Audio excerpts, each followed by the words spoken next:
يابا بس شوفوا لي الجمال. واكيد السيارة اللي تاخذها زيرو ما ماشية. هذا كمبيوتر فحص السيارة.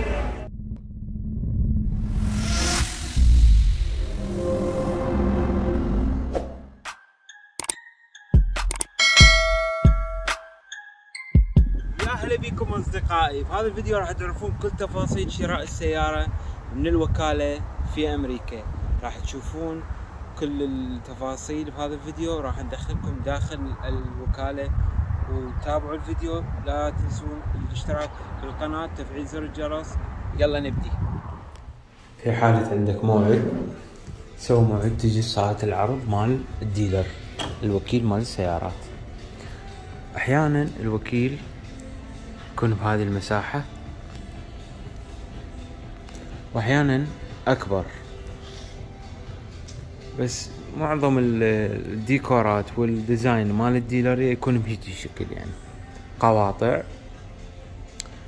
وصالة للعرض. عندك غرفة خاصة للدليفري، سيارات التوصيل، يعني اللي مشتريها ويريدون يسلموها لصاحبها. تجي خانات السيلزمان، الموظفين اللي يساعدوك بشراء السيارة، تكون خاناتهم هيك هالشكل او تصميم يختلف حسب الوكالة. تجي انت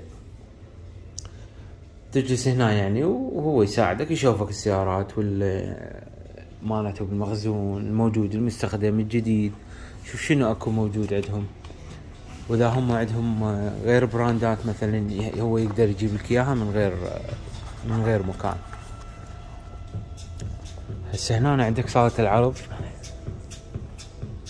يخلون بيها السيارات اللي تجي جديدة.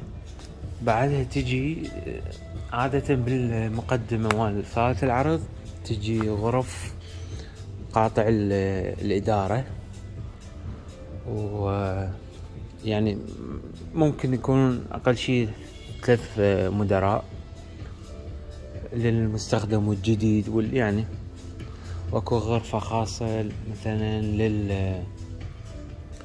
اللي شغلات اللي مدير مال الوارنتي والشغلات شركات الاكستندد وارنتي، وهذه اكيد بيها خدمات حمام ما حمام. واهم غرفة بالموضوع الغرفة مال البيمنت، دفع مال الفلوس، البي يعني استلام الشغلات واوراق السيارة وتسليم الاموال اللي خاصة من تشتري سيارة. تكون غرفة بهيجي شكل. وكل ديلر تكون هسه مثلا هنا بهذا الديلر تلقى غرفة خاصة بيها لوكر مثل هذا، يعني مخزونة بيه المفاتيح مال الشركة مال السيارات. عن طريق الاسم مالتك تقدر تاخذ، طبعا الموظفين بس تقدر تاخذ السويش مال السيارة وتروح تشوفها، يعني تريد تصلحها تسويها تبدلها، تشوفها الكاستمر من خلال هذا البوكس. هيك النظام مال الديلر، يعني هيك النظام باختلاف البراندات يعني.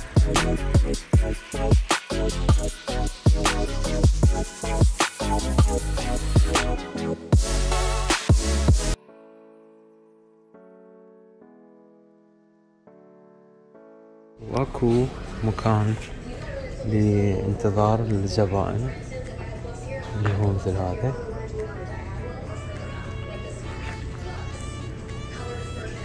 وبي قهوة ومي، ماكينة مال الاكل، سناك يعني، لحد ما تخلص السيارة مال الزبون. باختلاف البراند ممكن تكون اكبر، ممكن ديزاين يختلف.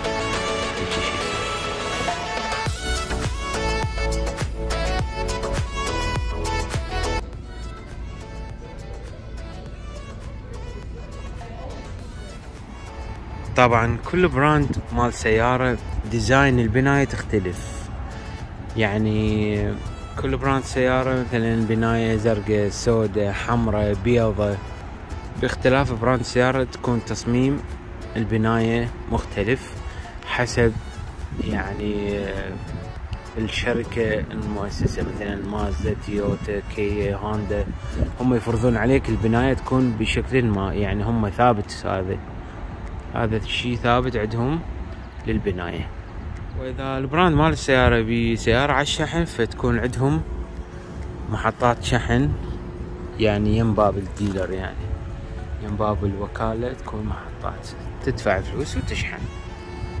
عندك خدمات السيرفيس تكون بهذا الشكل، شارع صغير، مدخل ومخرج او يختلف شوي، فانت تجي ينفتح الباب تدخل ويجيك الموظف يسألك شنو موعد او مو موعد وهكذا، ويكمل شوف شنو مشكلة. بعدها تدخل السيارة هنا تكمل اوراقها، تدخل داخل الشاب وتكمل اجراءات التصليح.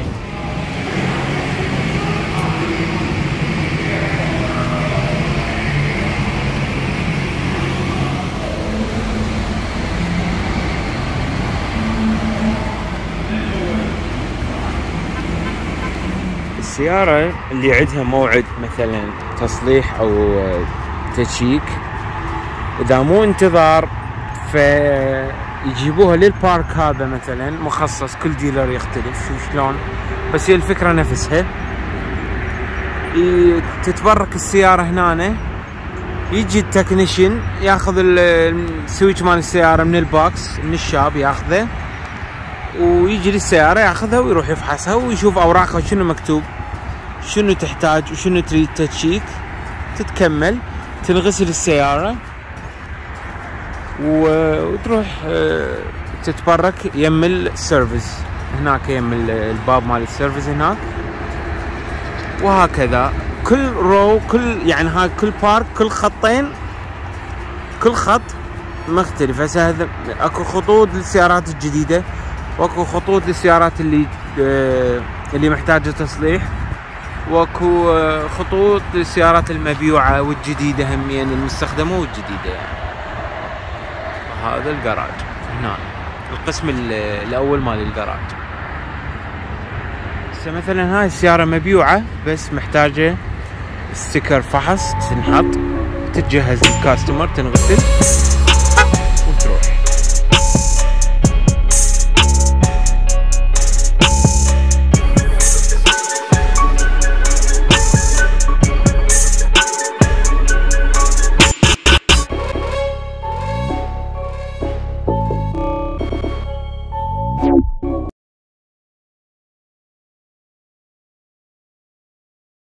مثلا هسه عندك هذا البارك مال السيارات الكيا الجديدة، طبعا هي بصفنا الكيا، الديلر بصفه. هذا الجراج كله، هذه الجهة من الجراج، هذه السيارات المستخدمة مختلفة البراندات، يعني اي براند بس مستخدم. هذا كل الجراج. وهذا البارك تشوف شلون تصفيته، هذني سيارات جدد، هم كل فترة يغيرون بالبارك، يعني يفرون روتيشن، يسوون يبدلون بالمكانات. بس هسه مثلا هذا براند جديد مال سيارة نازل جديد، فيخلونه بواجهة الشارع بالوجه، محاولة للترويج طبعا للسيارة الجديدة هيك. كل ديلر يخصص جهة من البارك مالته، الباركينج، يخلي بيها السيارات اللي مسوي لها تريدين. مثلا كاستمر اجى مبدل سيارته، السيارة اللي ماخذها من الكاستمر اللي بعدها ما جاهزة للبيع، اللي هسوها مبدلها الكاستمر، يعني ماخذ سيارة جديدة هو وبايع سيارته مطيهم اياه، يبركوها بجهة حتى التكنيشن من يجي الميكانيكي ياخذ اوراقها يجي ياخذها ويروح يسويها، يخلوها بجهة مركونة مثلا ويا الباركينج مال الموظفين، او شوف وين هم يختارون مكان معين. هسه هذه هنا المكان ويا الباركينج مال الموظفين. هنا اكو سيارات مختلفة، يعني هن كلهن مستخدمات، مسوي الكاستمر مسوي لها تبديل، يعني مراوس خلينا نقول نسميها بالعراق. في هنا يفرقوا. هسه تشوفوا اغلب السيارات ما بيهن ارقام، يعني هسه توهن جايات هسه شوفوا هاي الموديل الام جي القديم، سيارة صغيرة وهسه توهم مبدليها مبينة السيارة.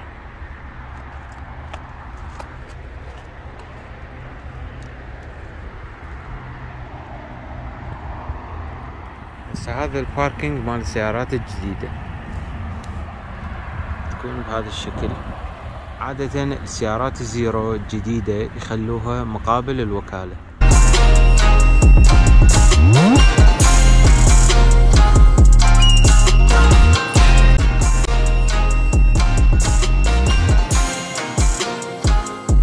هذه الكتابة او القطعة اذا تلقاها موجودة على السيارة يعني هذه السيارة مستخدمة بس تباع بضمان الوكالة، يعني يسري عليها الضمان مال الشركة، يعني اكثر الاشياء تكون بيها ضمان، بس ضمان مستخدم مو ضمان جديد. يعني السيارة مستخدمة والديلر يحاول يبيعها مرة ثانية، الوكيل يحاول يبيعها مرة ثانية، سيارة مضمونة من عنده بس مستخدمة، فيكتبون Certified Pre-Owned.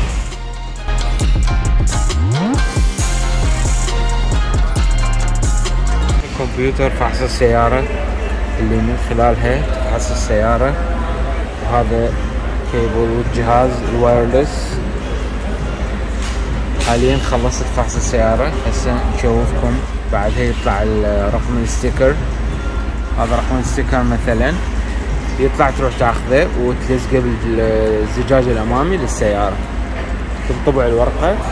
تستخدم قارئ الفين نمبر هذا اللي تروح تقرا رقم الشاصي مال السيارة حتى يطلع عندك بالكمبيوتر وتكمل اجراءات الفحص. الستيكر مال فحص السيارة اللي يتخلى بالزجاج الامامي من جهة السائق، تخليه كل ولاية لها ستيكر يختلف. هسه مال نيويورك هذا الستيكر مالتها، غير ولاية يختلف لونه وشكله.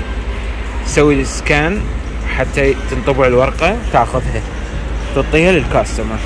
استخدمنا هذا القارئ، قرر الرقم، راح نطبع الورقة وناخذها. continue اوكي يس اوكي. هنا اذا تريد نسختين او نسخة واحدة راح اسوي نسختين، تطلع لك الورقة من جوا هيك يعني.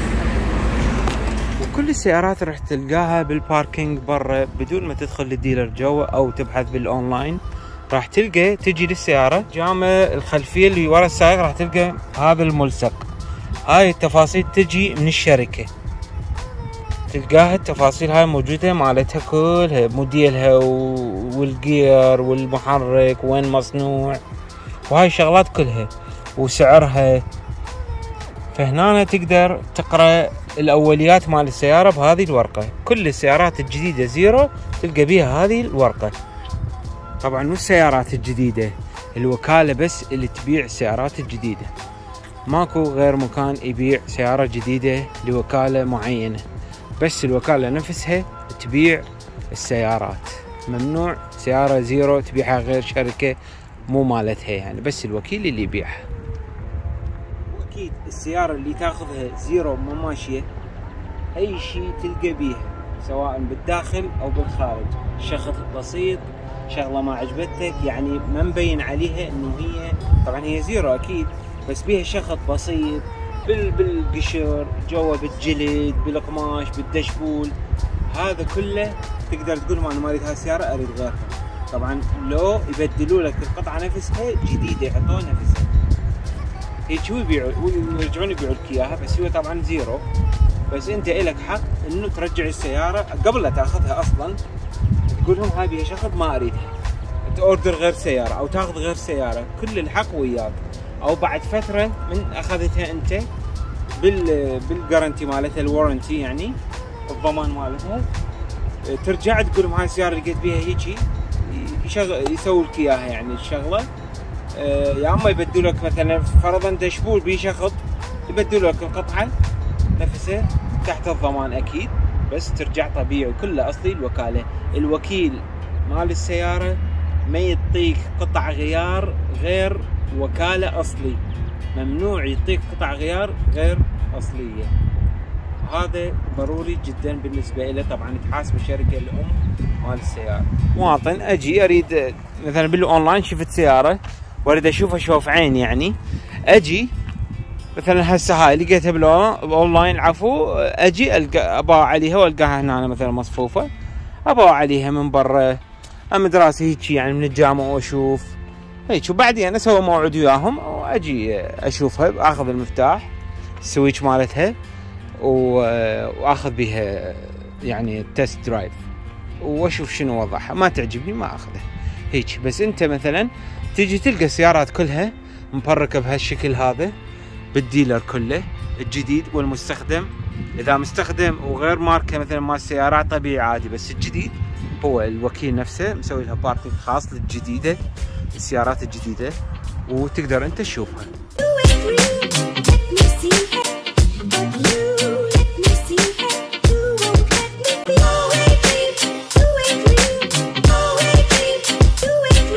Hold do not sell.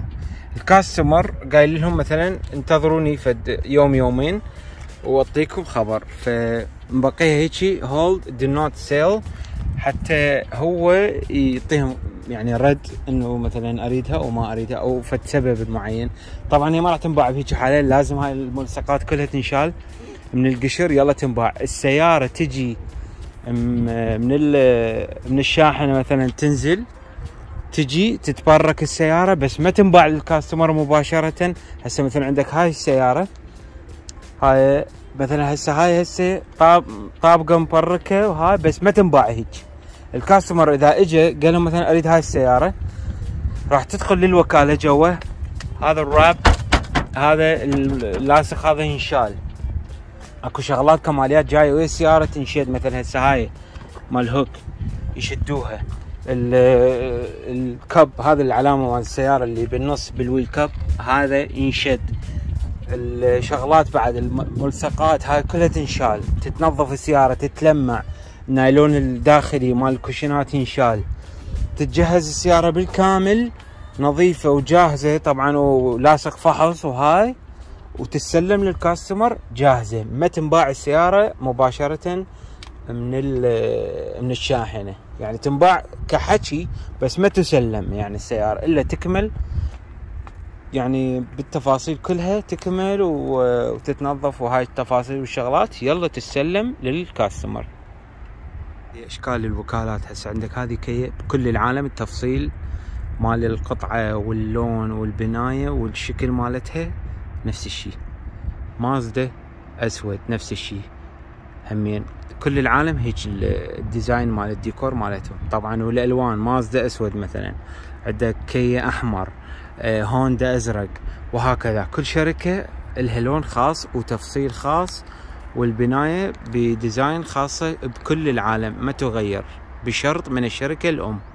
يابا بس شوفوا لي الجمال.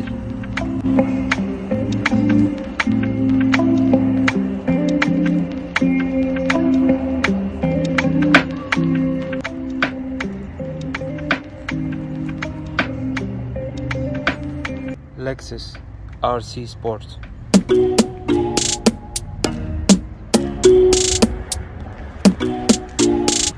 بس لاحظوا لي سعرها بيش 83,000. طبعا رسوم وفحص وهاي وضريبة كلها تنضاف عليه.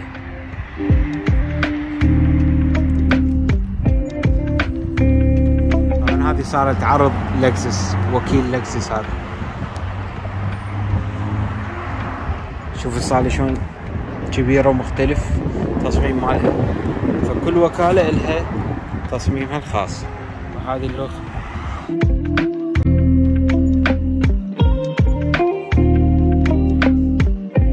أصدقائي، هذه كل التفاصيل إن شاء الله عجبتكم. إذا تحبون أي سؤال كتبوا لي بالتعليقات حتى نسوي سلسلة لأي شيء أنتم تريدونه سواء للسيارات أو غير شيء بأمريكا.